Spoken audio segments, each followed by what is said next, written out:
Good morning.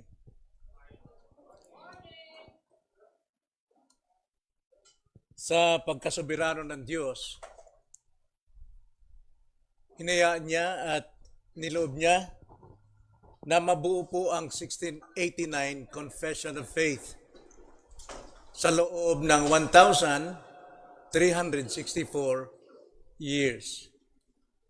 Kaya po tayo ay mayroong gabay sa tamang doktrina na ating tinatahak upang wag tayong maligaw. 1689 ay pinunuhanan ng buhay, panahon at dugo ng mga tao ng Diyos. Nagsimula sa Apostolic Fathers. Apostolic Fathers, ito po ay mga direktang disciples ng mga totoong apostol. Kaya tinawag silang Apostolic Fathers, or sa ibang banda, sila po ay tinawag na Church Fathers.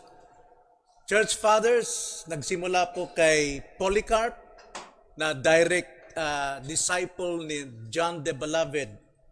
Si Polycarp, si Clement of Alexandria, si Origen, Ignatius of Antioch, Justin Martyr, and so on and so forth. At ito po ang tunay na Kristiyano sa time na yon ng mga Apostol Fathers ay nagtawag ng council upang talakayin ang mga issue na kung saan ginagamit ng mga false teachers during those times na ituwid upang magkaroon ng tamang pamantayan ang mga Kristiyano na lumakad sa tamang aral. Kaya nagsimula po ang councils noong 325 or year 325 until 1689. At ang mga councils na ito ay nagsimula po sa Council of Nicaea, Council of Constantinople, Council of Ephesus, Council of Chalcedon, Augsburg. Ito yung sa bandang huli pinabulaanan ang aral ng Catholic. Then dumating po ang Puritans. Ang Puritans po ang nagturo ng kabanalan sa lahat po ng iglesia o lahat ng Kristiyano hanggang sa nabuo po ang 1689, 1689. So ang 1689 Confession of Faith ay nagtataglay ng 32 lessons or 32 doctrines. At ang doktrinang ito na binuo ng mga konseho sa loob po ng 1,364 years ay sistematikong paraan. Ibig sabihin, simula sa Genesis hanggang anuman ang aklat nila noon, ay binuo ito. Kaya wala pong pagkakamali, sinuyod talaga nila ito. At bawat council namumuhunan ng dugo sapagkat marami pong mga bulaang aral noon dapat nilang ipaglaban.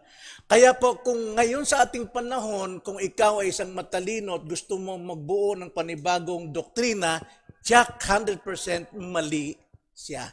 Sapagkat dapat natin pagtiwalaan ito by God's providence sa kanyang pagkasoberano. Tinuluto niya na itong mga taong ito'y gamitin niya upang mailahad ang buo niyang kalooban sa lahat po ng mananampalataya sa ating panahon at sa mga darating pa. So nakita natin by God's sovereign grace, mga kapatid, na buo po ang 1689, nagsimula saan? Nakalimutan natin, saan nagsisimula ang 1689? Anong doctrine? Anong lesson? Banal na kasulatan. Tagalogin na lang natin, ano? Holy Scripture, huwag niyong kakalimutan ito. Bakit Holy Scripture po ang itinulot ng Panginoon na may lahad ito? Sapagkat ang Holy Scripture ang siyang maglalahad ng lahat ng katotohanan dapat nating malaman sa kaligtasan at dapat nating malaman sa ating pamumuhay ligtas sa mundong ito.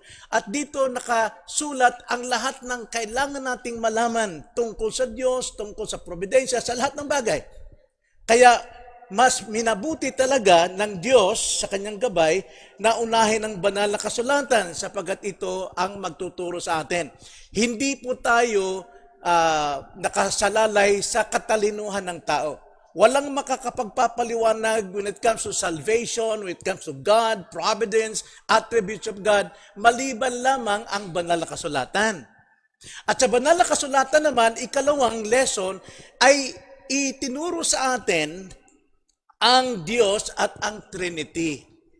Wala pong makapagpapaliwanag tungkol sa Diyos at sa kanyang Trinidad maliban lamang ang banal na kasulatan. Kaya napakalaga po ang banal na kasulatan.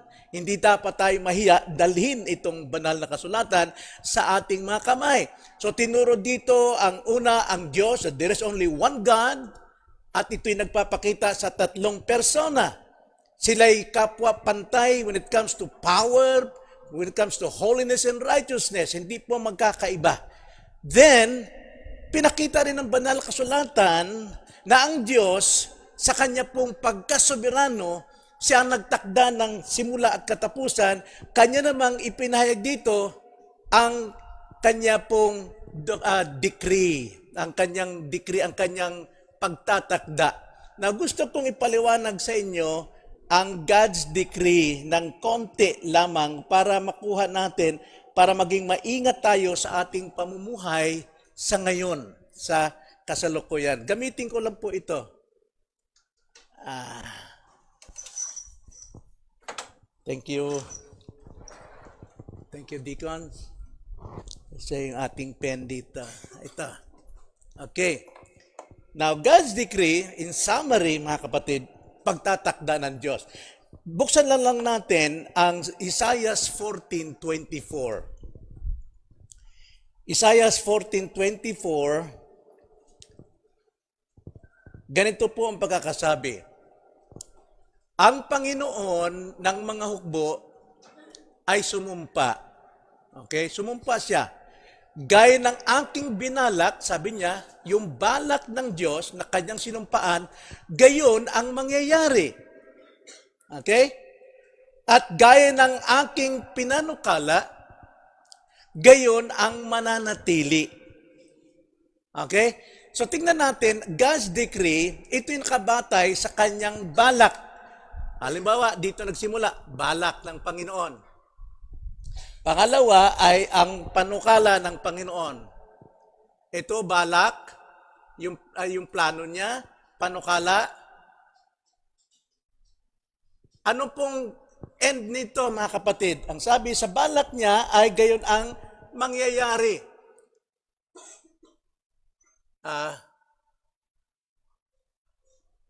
At dito naman sa kanyang panukala, mananatili.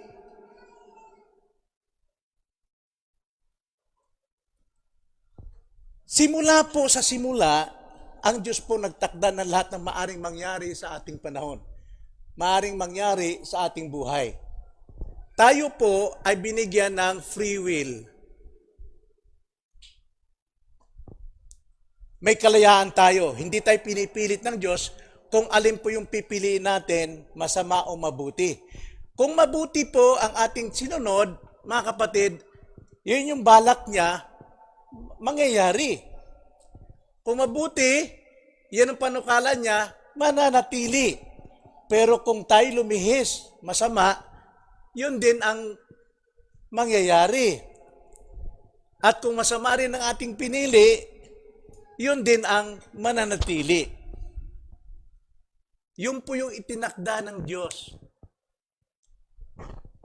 Isa pong talata na ating buksan ay sa Isaiah 46:10-11. Verse 9, simula tayo sa verse 9. Ganito po ang pagkakasabi. Isaiah 46, verse 9-11. Verse 8 na lang, simulan natin. Ang sabi rito ng Panginoon, inyong alalahanin ito at maging tiyak, isa-isip ninyo uli. Huwag na natin kalimutan, kayong mga masuwayin. Tayo po ay likas na masuwayin because tayo ngayon ay namuhay sa kasalanan. Kaya paalala sa atin. Ang sabi sa verse 9, inyong alalahanin ang mga dating bagay ng una. Sapagkat ako'y Diyos at walang iba, ako'y Diyos at walang gaya ko. Na nagpapahayag ng wakas, ito na yung wakas, mula sa pasimula, okay? Mula sa pasimula. At mula ng mga unang panahon na mga bagay na hindi pa nangyayari, na nagsasabi, ang layunin ko ay maitatatag at gagawin ko ang lahat ng aking kaligayahan. So lahat po ng kanyang itinakda, hindi po maaring magkamali at hindi maaring magbago. Okay? Hindi maaring magkamali, hindi maaring magbago. Verse 11. Well, kaugnayan ito sa ibong mandaragit na ginamit ng Panginoon yung Assyria na isang maliit na bansa, pinayaman niya, pinalakas niya lahat ng sandatan sa kanya, tinawag na ibong mandaragit, upang hatulan ang Israel dahil sila'y rebelde sa Diyos, sila'y dinisiplina. Okay? Dinisiplina sa kanilang kasamaan. Kaya yun pong context dyan. Na tumatawag ng ibong mandaragit mula sa silangan ng taong gumagawa ng aking layunin. See, even those people na hindi kumikilala sa kanya, ginagawa niya rin tong servant para gawin ang kanyang layunin, to discipline his people. Ang sabi, layunin, mula sa malayong lupain, oo, aking sinabi, sabi, oo, aking papangyarihin. Aking pinanukala, at akin itong gagawin. See, God's decree. Lahat po ng simula nasa Diyos at lahat po ng pangyayari nasa Diyos. Tayo po'y binigyan ng malayang kalooban, alin ang pipiliin natin. Pipiliin nating sumuway sa bawat araw, meron kang patutunguhang wakas. May disiplina. Kung katotohanan naman, mayroong buhay. Mayroong kasaganaan, mayroong pagpapala kapag sinusunod natin yung tama. Pero sa atin po, hindi tayo pinipilit ng Diyos. Pero ang Diyos, ang first cause. Siyang gagawa ng pangyayari upang magdesisyon tayo, alin ang pipiliin natin. Tayo, second cause, we are responsible sa ating action, sa ating decision. Okay? Kaya dapat nating malaman ito, sabi ng Panginoon, alalahanin nyo, huwag nyong kakalimutan. Ito ang mangyayari. Sa bawat lakad natin as a Christian, mapalad tayo sapagkat nasa atin ang salita ng Panginoon na gabay every day. Whereas sa mga unbelievers, they ignore the Word of God, so therefore, wala silang gabay. Sila ay namumuhay sa common grace, sa pangkaraniwang biyaya ng Diyos, the good things of God, pero wala silang gabay tungo sa buhay. Kung ano yung sinusunod ng kanilang laman, yun ang kanilang ginagawa. So binalak ng Diyos, mangyayari. Pinanukala ng Diyos, mananatili. So ang Diyos ang nagpapayag ng wakas mula sa pasimula. Hindi maaring magkamali. Pero lahat ng tao ay may free will. Pero nung tayo po'y bumagsak, ang free will ng tao ay alipin ng kasalanan. So therefore, yung kanilang free will, ginagawa lamang nila ang kanilang kalayaan sa kanilang buhay makasalanan. Whereas sa atin, na tayo tinubos na, yung free will from the beginning, na hindi pa nagkasala si Adan, ibinalik sa atin. Pero mas maganda sapagkat ito ay nasa liwanag ni Kristo. Kaya nga, tingnan nyo, even ngayon sa atin, ang sabi sa Proverbs 19:21, alalahanin natin to. Alalahanin natin. Huwag tayong maninisi kung sino man, kundi panghawakan natin yung providence of God. Now, alam natin providence of God, ito yung nagpapakilo sa lahat ng mangyayari. Okay? Tingnan sa Proverbs 19:21. Sa puso ng isang tao, ang panukalay marami. Marami tayong plano. Marami tayong gustong abutin. Mayroon tayong dreams. Mayroon tayong ambitions. Okay, pero pag ambitions natin ay lumilihi sa kalooban ng Diyos o di kaya tumatama, ang kasunod, ngunit ang layunin, ang itinakda ng Panginoon ang siyang mananatili, hindi magbabago. Kaya kung ang ating ambisyon ay para yumaman, Alam naman natin ang kahulugan niyan, mawawala ka sa Diyos, makakalimutan mo ang Diyos. Pero kung ang ambisyon mo ay magtrabaho for His glory, then alam natin, aani tayo ng buhay. So nakuha nyo ang decree, ang God's decree. Kagandahan sa atin, mayroon tayong gabay, hindi tayo iniwan ng Diyos sa dilim as Christian. Tingnan nyo, Deuteronomy chapter 29:29. Chapter 29:29, ganito ang pagkakasabi. Ang mga bagay na lihim ay para sa Panginoon nating Diyos. Yun yung God's decree from the beginning. Hindi pa natin alam yun eh. Kaya ito'y para sa Diyos. Ngunit, ang mga bagay na hayag ay para sa atin at sa ating mga anak magpakailanman upang ating magawa ang lahat ng mga salita ng kautusan. So mayroon pong tawag nito yung hidden will of God at mayroon namang revealed will of God. What is the revealed will of God? The Word of God. Ang salita ng Diyos. Revealed yan para sa atin at sa ating mga anak. Kaya anumang tinuturo ng salita ng Diyos, sundin natin. Huwag natin pakialaman yung hidden, yung nakatago pa. Sapagkat maliligaw lang tayo. Maraming pastor, preachers, ang nagpipreach, nagpo-prophesy what is hidden. Kaya marami pong nagkakamaling Kristiyano, mali ang kanilang tinatahak na landas because they believe what the pastors say. It must be in the Word of God. What does the Bible says? Kaya ang isang preacher dapat mangaral what does the Bible says. Kasi ito yung revealed will. Secret will belongs to God, but revealed will belongs to us. Kaya marami tayong panukala, pagka dumating yung panahon na umani natin, pagka ito'y nagbibigay ng luwalhati sa Diyos, luwalhatiin natin ang Diyos. Pero kapag naman nagkamali tayo, ito'y binababa tayo, magpakababa tayo sa Diyos.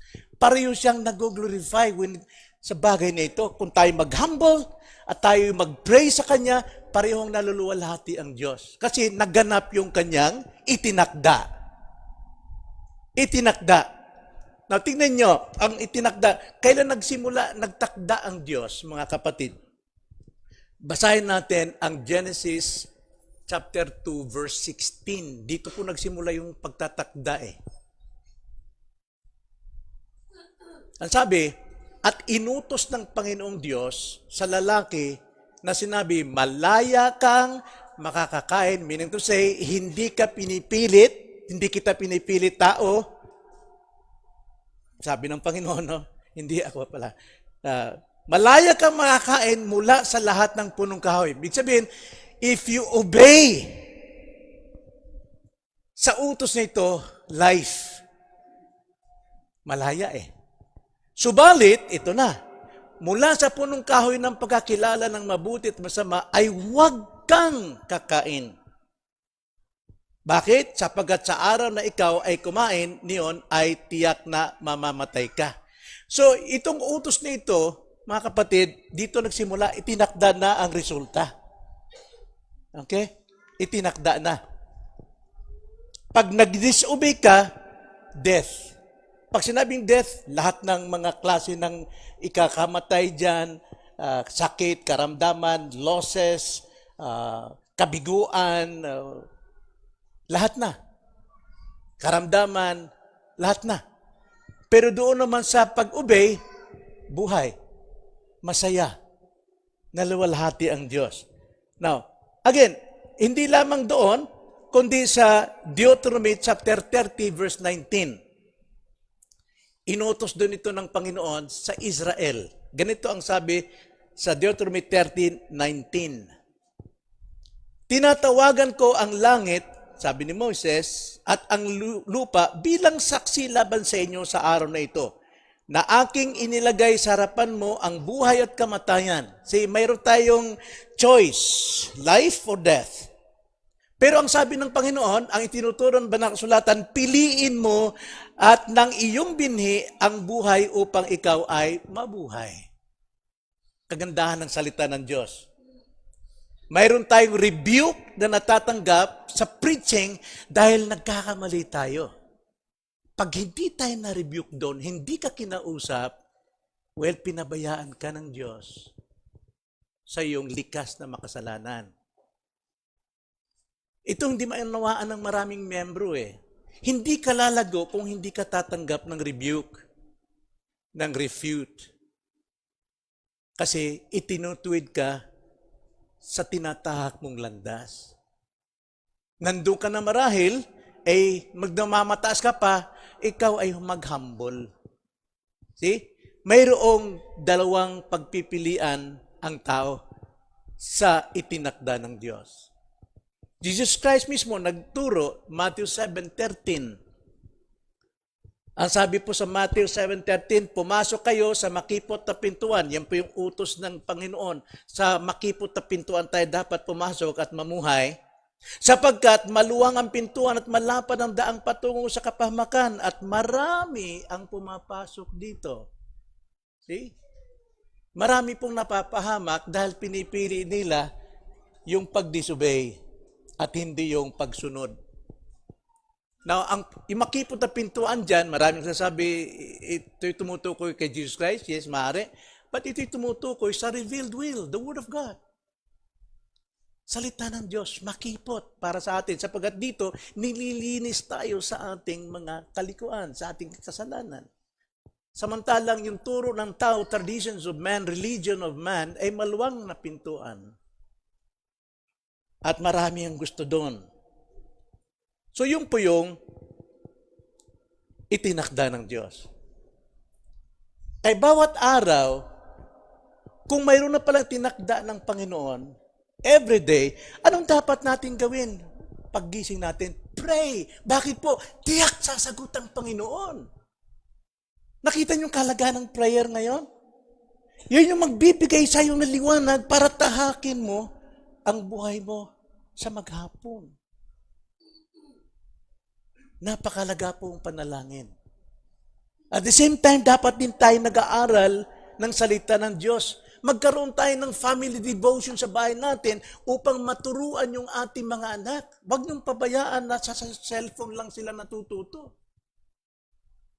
Hindi ko sinasabing masama ang cellphone dahil ginagamit ito by God's providence, ginagamit ito sa pag-aaral, pero dapat nating turuan sila paano limitahan ang mga anak.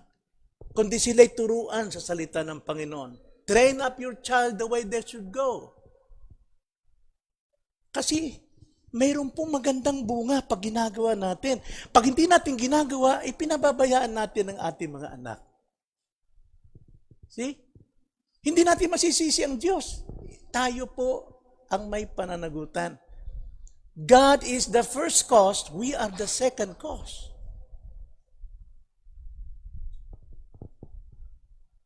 Ngayon, para po mangyari yung God's decree, itinuro ng banal na kasulatan ang creation. Di ba? Creation.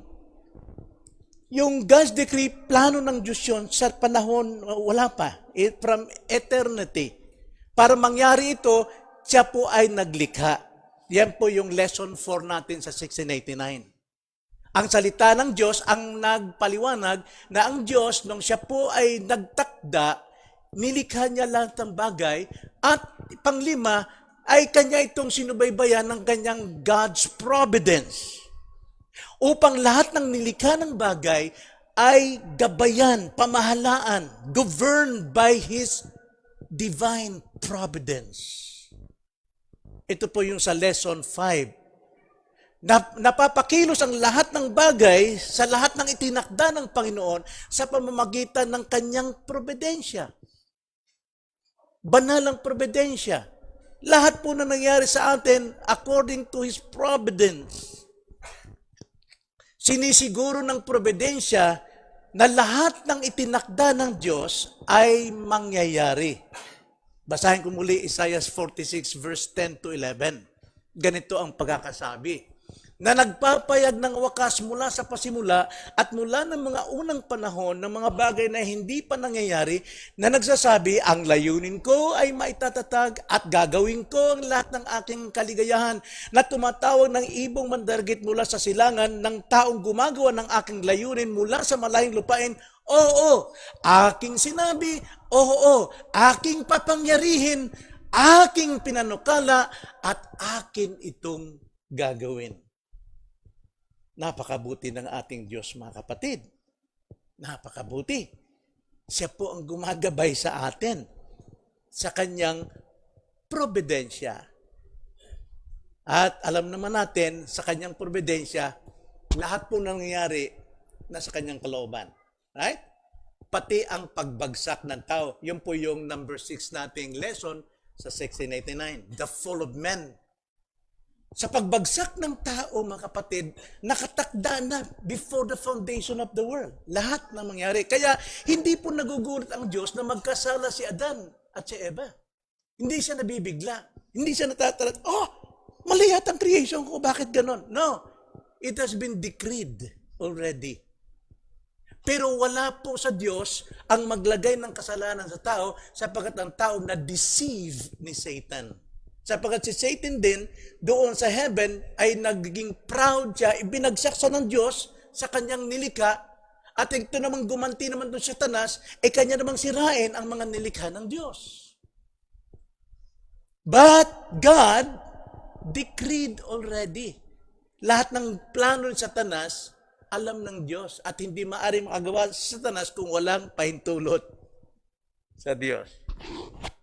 Kaya makikita natin ang doctrine na yan sa Book of Job. Nananghid ang yawa sa Diyos.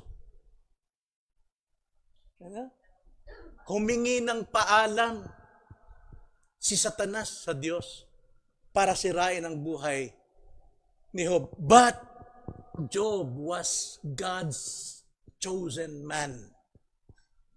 Even Satan cannot destroy him because it has been decreed already.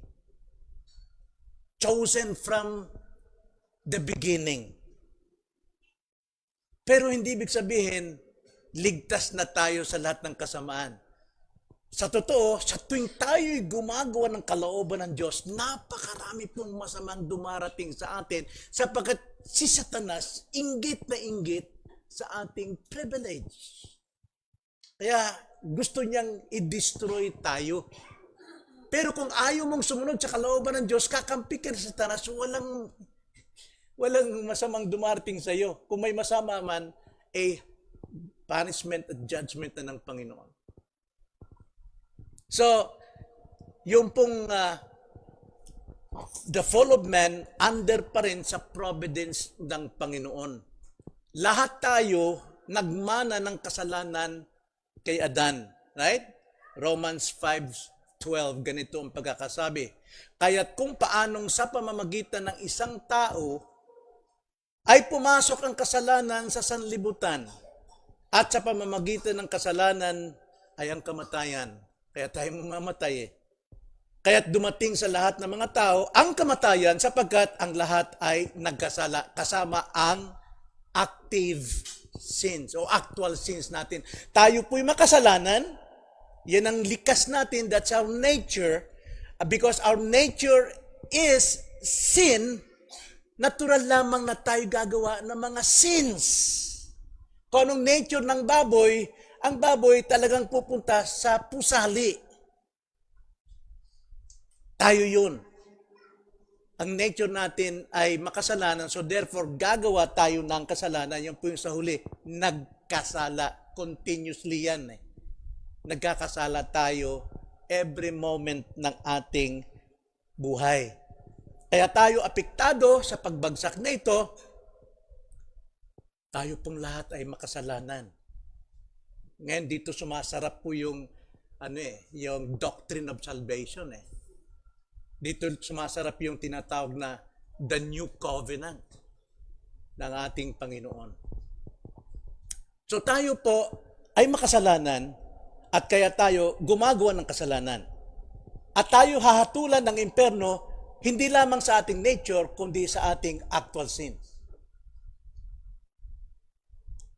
Pero kapag tayo pinatawad ni Kristo, doon po sa penalty of sin, whether it is the original or the actual,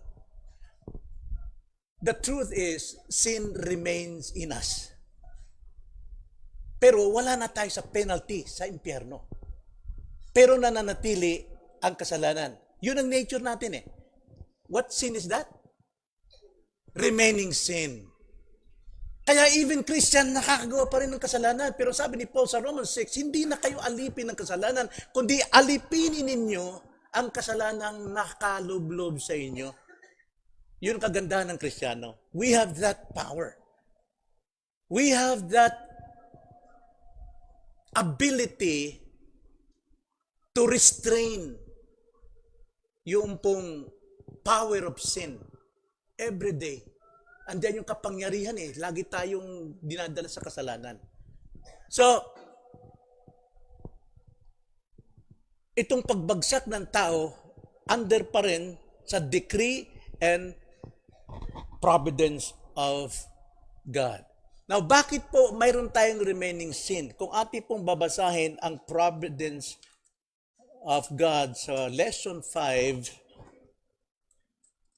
at paragraph 5, ganito po ang sabi kung bakit nananatili, pinahintulutan ng Diyos na mayroon pa tayong nananatiling kasalanan. Bakit hindi niya binura ito lahat? No? Bakit hindi niya binura ito? Ang sabi rito, ang Diyos na pinakamarunong sa lahat, matuwid at mapagbiyaya, ay may pagkakataon na pinahintulutan ang kanyang mga anak ha, not the unbelievers, because nature of unbelievers is sinful palagi. No? Sila gumagawa ng kasalanan, nature nila yon. Pero sa mga anak ng Diyos, mga Kristiyano na, pinapahintulutan ng Diyos ang kanyang mga anak na mahulog sa iba't ibang uri ng tukso. So, nagiging tukso na lang yung kasalanan natin. No? Ibig sabihin, natutukso pa rin tayo.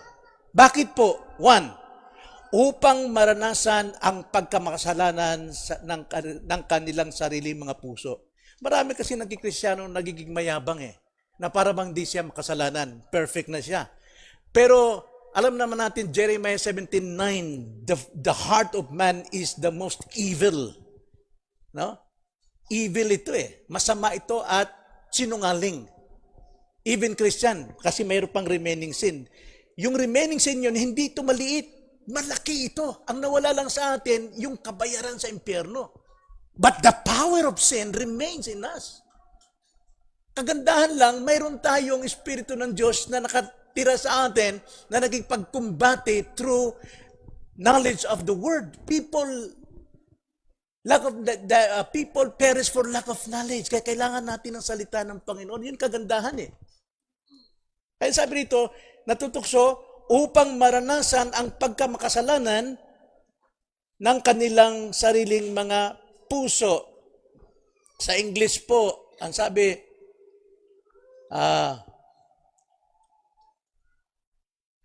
the most wise and righteous and gracious God doth other times leave for a season his own children to manifold temptations and the corruption of their own heart.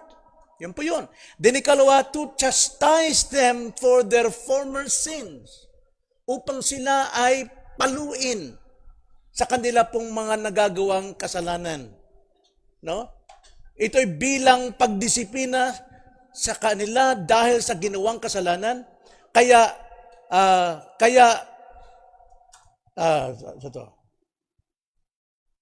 pagtuturo, ito rin ay pagtuturo ng kababaang loob sa pagkakilala sa kanila ng natatagong kasamaan.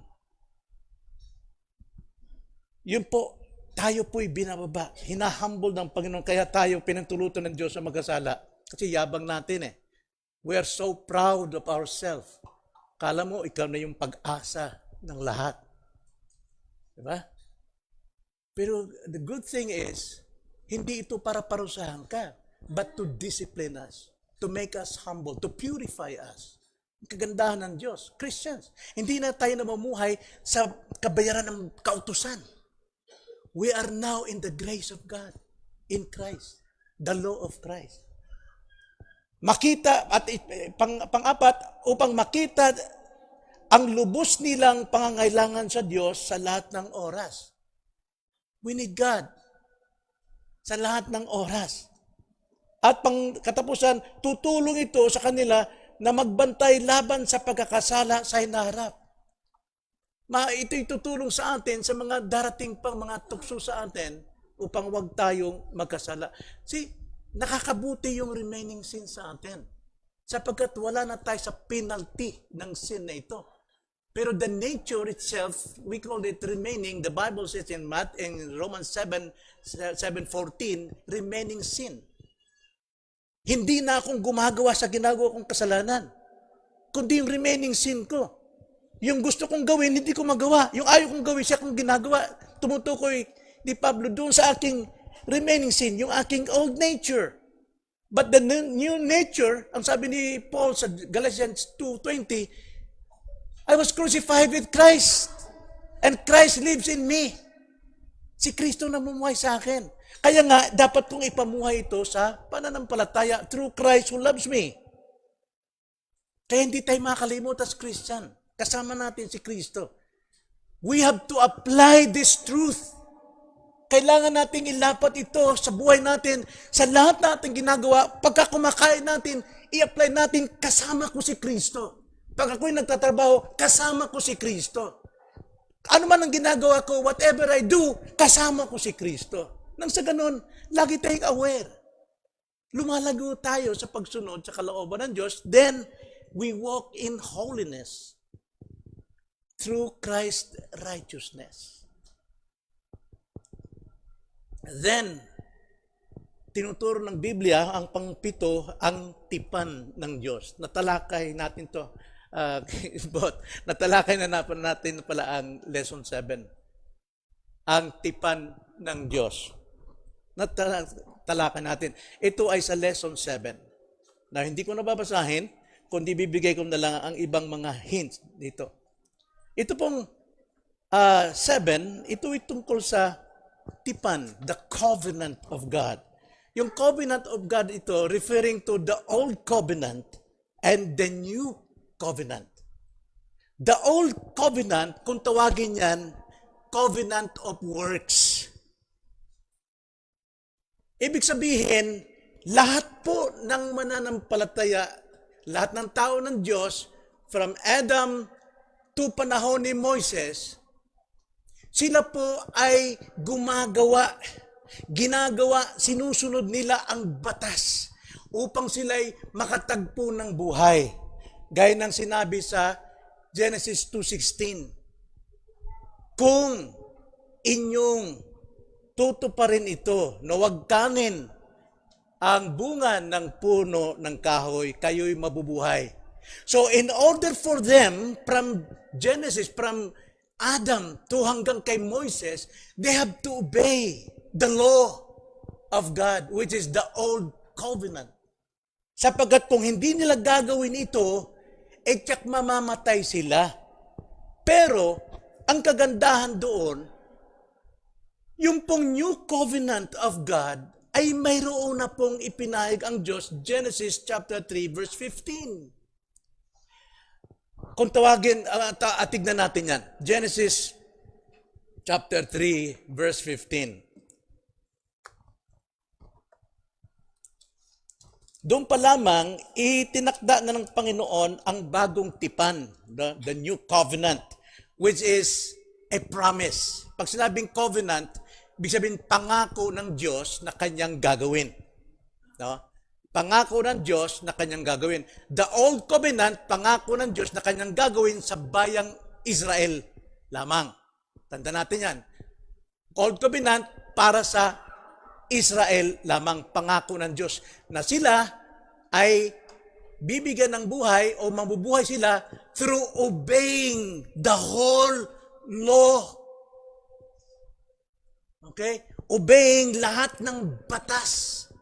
Ganito po ang sabi sa Genesis 3:15. Hindi po nagkulang ang Diyos. Kaya mayroong common grace at mayroon ng special grace sa Genesis pa lamang. Ito yung special grace. Genesis 3:15, ang pangako ng Diyos, maglalagay ko sa inyo at sa babae ng pagkapuot sa isa't isa at sa iyong binhi. Hindi sa iyong mga binhi, but single. Tumutukoy kay Jesus Christ ito. Na sa iyong binhi at sa kanyang binhi, ito ang dudurog ng iyong ulo at ikaw ay dudurog ng kanyang sakong. So nandun na po yung gospel, no? Sa Genesis 3. Ngayon, ito po, papaliwanag ko nila ng summary pagdating sa tipan. Mula kay Adan, nang magkasala, hanggang kay Moises, sila po ay tumutupad sa Old Covenant. Hanggang kay Moises. Pero yung pong New Covenant or the seed promise, ito yung ipinapangaral ng mga propeta simula kay Moises hanggang Psalms, hanggang kay Malakay. Kaya kung papansin natin sa Biblia, ang sinabi, naroon naman si Moises at mga propeta. Okay? Kay Moises, ito yung Moses Law, pero yung pinapahayag ng mga prophets, tumutukoy kay Jesus Christ. Kaya kung titignan natin, sabi yung eraser natin.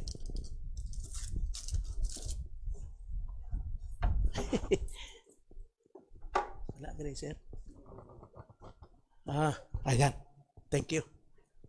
Kaya,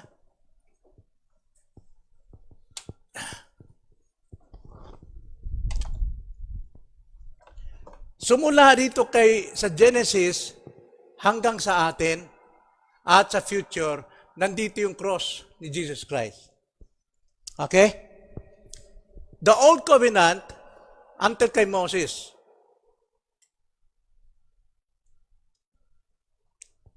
Diyan pero yung pong application ng Law of Moses hanggang diyan sa panahon ni Christ sa mga Pharisees.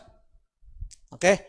Pero yung pong gospel, nagsimula ang gospel tungkol kay Christ, nagsimula rito pamunta kay Christ. Ito yung Genesis chapter 3 verse 15. Ang pangako ng Diyos sa Old Covenant sa mga Israel, sundin nila ang batas upang sila magkaroon ng magandang buhay.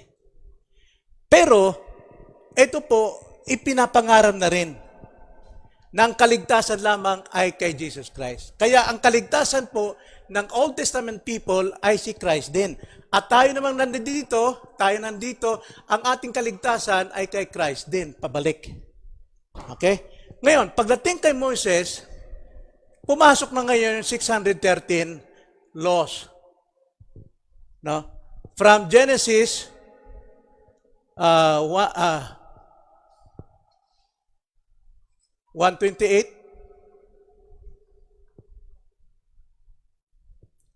hanggang sa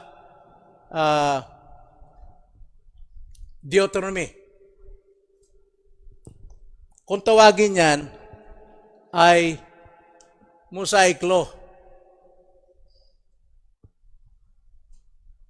Pero in Genesis hanggang Pentateuch ay sa Deuteronomy, Pentateuch.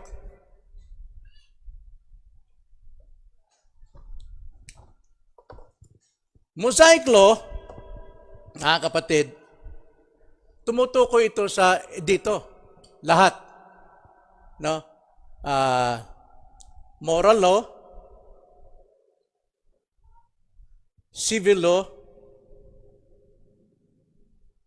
and ceremonial law.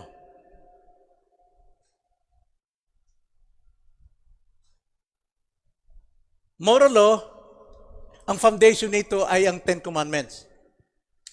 Moral law, ito ay lumalarawan sa moral, spiritual attributes of God. Hindi ito mawawala. Civil law, ito yung tungkol sa kasal, sa mga mixed marriage, yung sa negosyo, sa gobyerno, Lahat yan. Ceremonial law, ito yung mga pagsamba. Yung pagsusunog ng kandila, ng pagpatay ng baka, tumutuko yan actually kay Christ. Ginagawa nila yan, pero wala silang pananampalataya, kaya ang propeta laging nangangaral sa darating na tagapagligtas. Ngayon, ang Israel, dito sila nanatili hanggang sa mga Fariseo, yung covenant of works. Pero pagdating kay Kristo, si Kristo ngayon ang tumupad ng lahat ng batas. Kaya yung ating pinakita kanina na simula kanina yung panukala at saka lahat yan tinupad ni Kristo. Putol na yun pagdating kay Kristo, itong moral law. Ang law of Moses, the old covenant. Pero dito, tayo po ay nakay Christ law. Nabasahin ko lang sa inyo. Kung ano yung Christ law.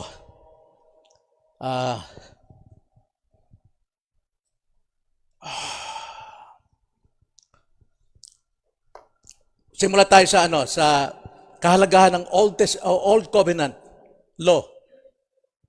Yung batas ni Moses. Galatians chapter 2 verse 16. Ano pong kahalagahan ng old law? Natanda natin, si Moses lamang ang naglahad nitong mga batas dito sa Old Covenant. But the law itself is from God. Kaya nga, sacred pa rin ang Old Covenant o ang batas. Dito naman, kay Christ, sagrado rin, sacred din, holy din ang law. Kaya both the Old and New Testament are sacred. Pero hindi na ina-apply yung pong covenant of works dito dahil sinagip tayo ni Kristo, siya lahat ang tumupad, lahat ng kautusan. Lahat ng kautusan. Not only 613 laws ng Mosaic Law. Pero the moral law remains. Bakit po? Tingnan niyo ang sabi. Galatians 2:16. Ganito sabi, at nalalaman natin na ang tao ay hindi inaaring ganap sa pamagitan ng mga gawa ng kautusan, kundi sa pamagitan ng pananampalataya kay Jesus. At tayo ay sumasampalataya kay Kristo Jesus upang ariing ganap sa pamamagitan ng pananampalataya kay Kristo at hindi sa pamamagitan ng mga gawa ng kautusan. Sapagkat sa pamamagitan ng mga gawa ng kautusan ay hindi ariing ganap ang sinumang tao. So, anong kahalagahan ng law sa Old Testament? Ito'y tumuturo kay Kristo, which is the fulfillment. Ang sabi diyan, hindi tayo pwedeng maligtas sa pamagitan ng pagsunod ng kautusan, kundi sa pamagitan ng panampalataya, looking forward to Christ. Naintindihan niyo ba? Then, ikalawa, hindi lamang sa Hebrews chapter 8, ating basahin ng Hebrews chapter 8, na ang kautusan tumutukoy, it points to Jesus Christ. Hebrews chapter 8, verse 6 to 14. Medyo haba ito. Ganito sabi, subalit ngayon nagtamo si Kristo ng ministeryong higit na marangal. Yamang siya'y tagapamagitan sa isang higit na mabuting tipan. Higit na mabuting covenant. Na pinagtibay sa higit na mabubuting pangako. Sapagkat kung ang unang tipang iyon ay walang kapintasan, dahil walang nakasunod talaga Walang nakasunod na sa kanilang covenant of works, walang nakasunod para maligtas dito. But only by faith. Dahil wala pong nakaligtas, ang sabi niya, sapagkat kung ang unang tipan iyon ay walang kapintasan, hindi na sana kailangan humanap ng pangalawa. Sapagkat nang makakita ang Diyos ng kapintasan sa kanila, sa tao, hindi sa law, because law, the Old Covenant law is sacred, divine, holy. Ang kapintasan nasa tao. They cannot obey.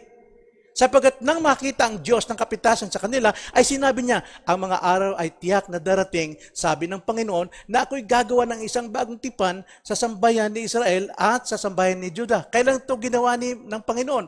Kay Abraham. Remember?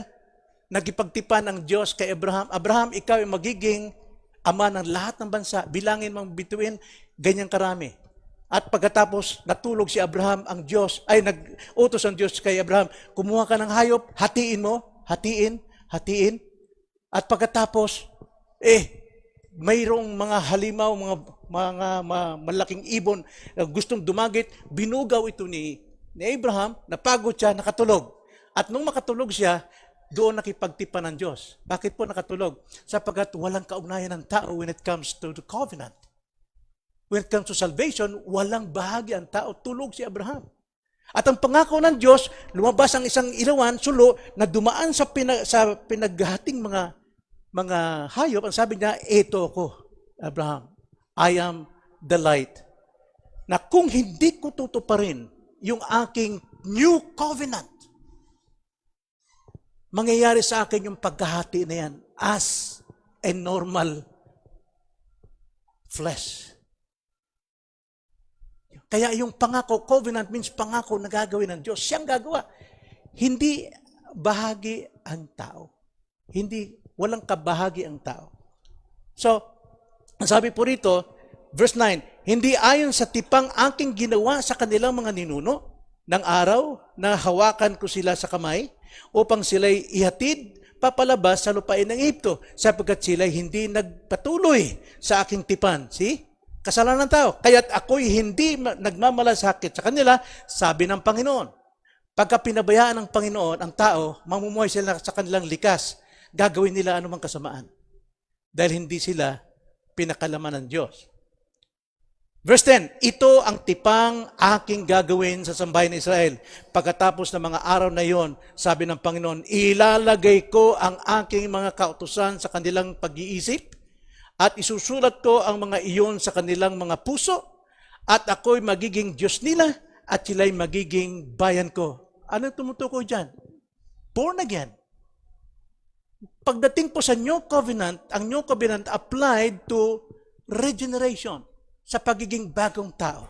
Magbabago ng puso, magbabago ng espiritu, magbabago ng isipan, magbabago ng kalakasang sumunod sa kanyang kautusan. At hindi magtuturo ang bawat isa sa kanila sa kanyang kababayan o magsasabi ang bawat isa sa kanilang kapatid, kilalanin mo ang Panginoon sapagkat ako'y makikilala nilang lahat mula sa pinakahamak hanggang sa pinakadakila sa kanila. Sa pinakahamak na Kristiyano, makikilala ang Diyos because Diyos ay nakatira sa puso ng tao. We are the temple of God. We are the temple of the Holy Spirit. And the law, the moral law, written in our heart. Kaya si Kristo po, ang nagpawalang bisa sa Old Law, Old Testament Law, pero hindi ibig sabihin, wala na yung Old Testament Law. Remember, the Old Testament and New Testament Law are both sacred. Hindi pwedeng mawala ito. Yung pong covenant of works, nawala na ito sa mga Israel. But, the law, hindi po mawawalang bisa. Marami nagsasabi ngayon, wala na tayo sa kautusan. No, remains. The principles, even the moral law, hindi maaring mawala. Sapagkat si Kristo mismo ang nagturo. Basahin natin, Luke chapter 10, verse 27. Ganito ang sabi ng Panginoon. Now remember, sa chapter 5, ang sabi ng Panginoon, hindi ako naparito para sirain ang kautusan. Anong kautusan? Old law pa yun eh. Lumang batas pa yun eh. Hindi sisirain ng Panginoon yan. Kundi, ito pa rin. At siya'y tumupad sa pagitan ng kanyang kamatayan, binayaran niya lahat yung Old Testament law. Hindi na makapagliligtas yung pagsunod, pero yung law na yon ay gagawin sa mga naligtas. Tignan niyo sabi sa Luke chapter 10 verse 27. At sumagot siya, ibigin mo, tanong dito eh, 25. At may isang dalubhasa sa kautusan, see, yung Old Testament, mga scribes, ang tumindig upang si Jesus ay subukin na nagsasabi, Guro, anong dapat kong gawin upang magmana ng buhay na walang hanggan? Kasi akala nila, covenant of works, makatakwa sila ng buhay na walang hanggan. Obedience. Kaya nga ang mga Pharisees, tinatawag na the separatists sapagkat walang katumbas sila sa pagsunod sa kautusan. Pero ang puso nila ay masama. No? Kaya ang sabi nitong taong ito, Guro, anong dapat kong gawin upang magmana ng buhay na walang hanggan? Sinabi niya sa kanya, ano bang nakasulat sa kautusan? Anong nabasa mo? Sumagot siya. Tama yung kanyang basa, interpretation. Ibigin mo ang Panginoon mong Diyos ng buong puso mo, ng buong kaluluwa mo, ng buong lakas mo, at ng buong pag-iisip mo, at ang iyong kapwa na gaya ng iyong sarili. Sa matatagpo niyan, Deuteronomy. Kasama yan sa 613 laws. And what is that law? Love. Love God, love your neighbor.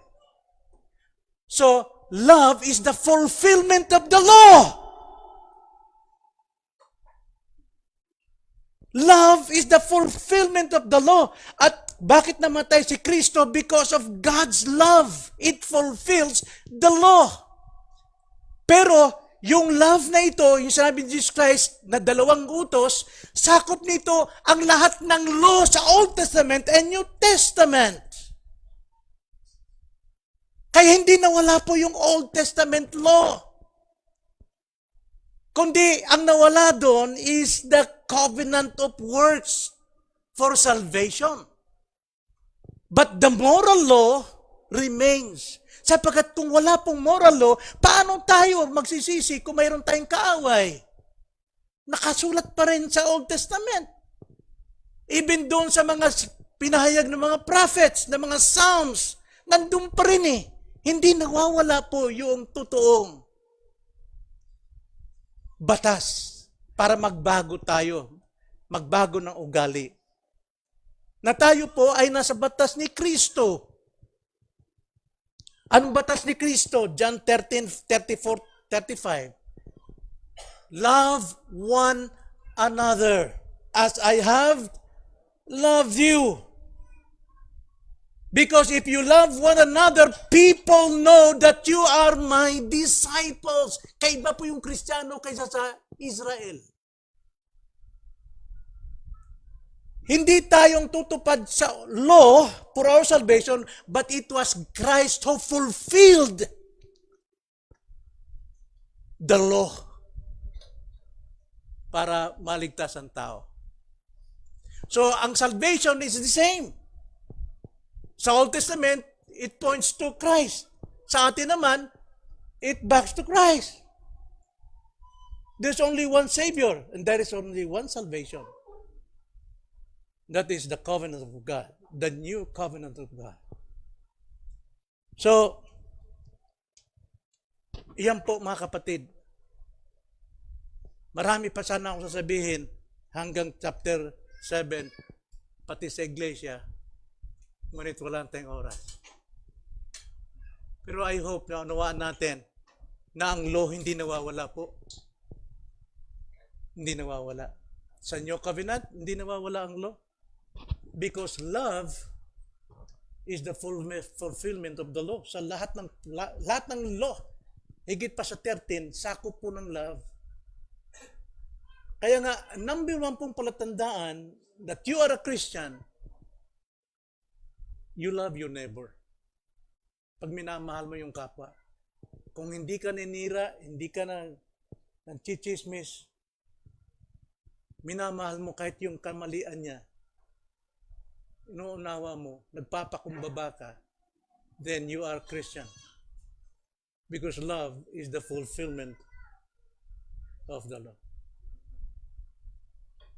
Amen? Let's pray. Panginoon, salamat po sa sandaling ito na nagsalita kayo sa pamagitan ng inyo pong mga salita. Salamat po na Kayo rin po nagbibigay ng pagbubukas na aming isipan, lalo na sa aming puso sa kaligtasan, upang maunawaan namin ang mga salita ninyo. At naway magkaroon kami ng panibagong pananaw when it comes to preaching. Kung kami natutumbok at tinatamaan sa aming mga hidden sins, dahil mahal nyo kami. Ayaw ninyong magpatuloy kami sa daang tinatahak na alam namin mayroong disgrasya na naghihintay. Kaya anumang probidensya nangyari sa aming buhay ngayon, kabiguan namin sa aming mga gamit, sasakyan, alam namin, Lord, na hindi ito nakatago sa inyo. Mas matalino kayo. Kayo po ang tumatanaw sa aming kinabukasan. Kaya salamat po. Tinatanggap po namin anumang mga, sa tingin namin, mga hadlang sa buhay, sa mga plano namin. Nagpapasalamat kami na kayo po ang siyang tumatanaw at hindi kayo maaaring magkamali sa aming buhay.